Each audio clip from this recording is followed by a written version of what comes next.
Thanks for logging on to MyFoxHurricane.com. So we have tropical depression number 12 way out into the Atlantic off the coast of Africa. Doesn't mean much at all. In fact, this probably won't be around for the entire day. By tonight or early tomorrow morning, and that will dissipate. It has been very strong wind shear.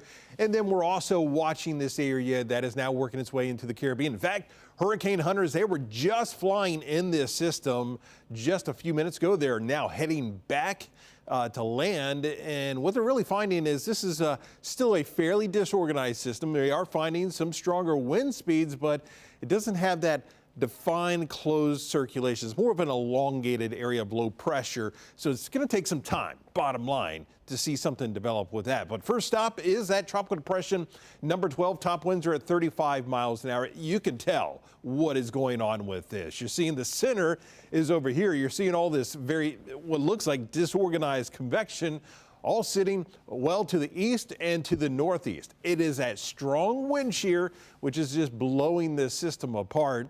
And so it's going to just continue to struggle, and the wind shear is going to win out. And it's just going to basically shear this system apart, and it will dissipate either later on tonight or into tomorrow. Really, no concerns whatsoever. But you are seeing this big flare up of convection as you look down to the south, just starting to work its way into the Caribbean. This is at a spot very similar to what we saw with Ian, but that's about it, because conditions have really changed quite a bit in the atmosphere. You can't take an idea that just because it's in one spot that we saw a major hurricane that is going to play follow the leader and work in that same direction, because the overall setup of the atmosphere is changed immensely here over the past week. So what you're going to see with this is it will continue on that westerly track over the next few days. So some of these land interactions will likely disrupt this.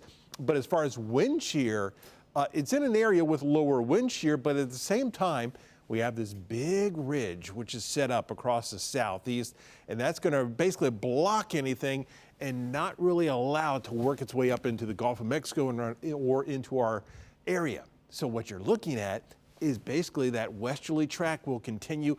So places like Nicaragua, up into Honduras, up in towards the Yucatan, those are the areas that we'll really have to kind of pay attention to as we go through the latter part of the week and really into next week. You watch the Fox model, and you're just not seeing a whole lot of development. I think it's going to have a lot of land interactions that will tend to slow it down. But as we get into, say, Saturday, you see where it is. It's down into the southern Caribbean. There's plenty of warm water. There's low wind shear. We still, I think, are watching a developing system at that point.